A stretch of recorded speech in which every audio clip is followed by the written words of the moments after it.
They told us the house had history. That's what the agent called it. Not charm, not character. History. He said it like it meant something dark but distant. A word you could write on paper without summoning anything. We should have listened. We moved into Fern Hollow in early fall. A cottage deep in the woods, with stone steps and an overgrown fence. No neighbors for miles. No traffic, no signal. Which back then sounded perfect. Lena was pregnant. I was burned out. We wanted quiet, space, a place to start over. But Fern Hollow didn't feel empty. It felt watched. The first week, we blamed the noises on the house's age. Creaking walls, rustling vents, scratching in the attic. Too soft for mice, too long for wind. I checked every crawl space, every beam, found something strange above the ceiling insulation. Blackened feathers, tied with hair, dozens of them, bound with string, laid out like offerings. Lena told me not to touch them, said it felt like disturbing a grave. I left them. Then came the breathing. Only at night. At first, I thought it was Lena, but when I woke, her back was turned, and the sound came from under the bed.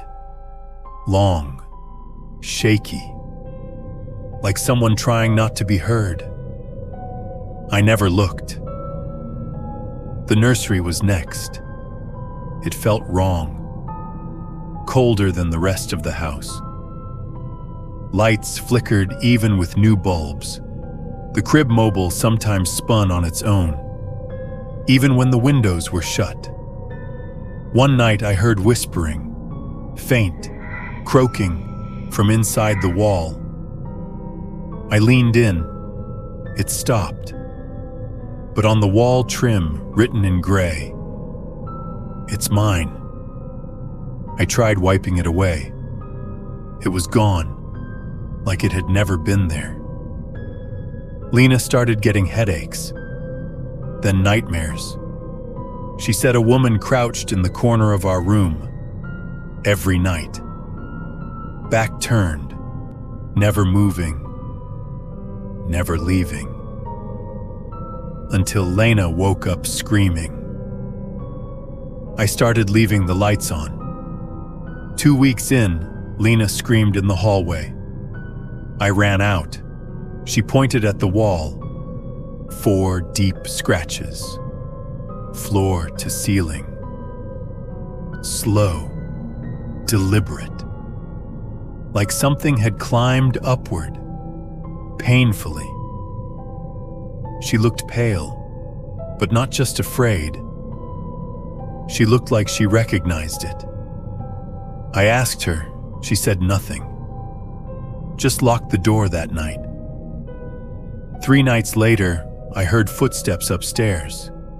Heavy, slow. No one was there. Only the smell. Soaked ashes and rot. The attic door was open.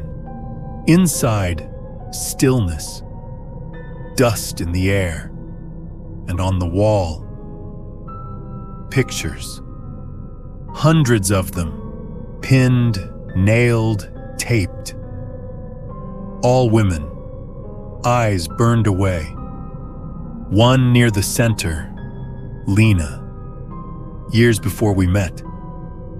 I confronted her. She didn't deny it. Said she'd lived here once, long ago. Her mother told her, "Some houses take more than they give." She'd blocked it out, but Fern Hollow remembered. We packed that night. But the car wouldn't start. No signal. Then the house lights turned on, room by room. We left none of them on. Lena whispered, "She's not done." I asked who. She said, "The one in the crawl space." We slept in the car. At 3:12 a.m., the front door opened. Not slammed, just opened. Then, dragging. Not steps, not breath. Fabric. Hair. Maybe fingers. I didn't look. The next morning, the car started. We left. Haven't spoken of it since. But sometimes Lena wakes up, gasping, hand over her stomach, eyes wide. And once, just once, the baby monitor crackled. And a voice I didn't know said,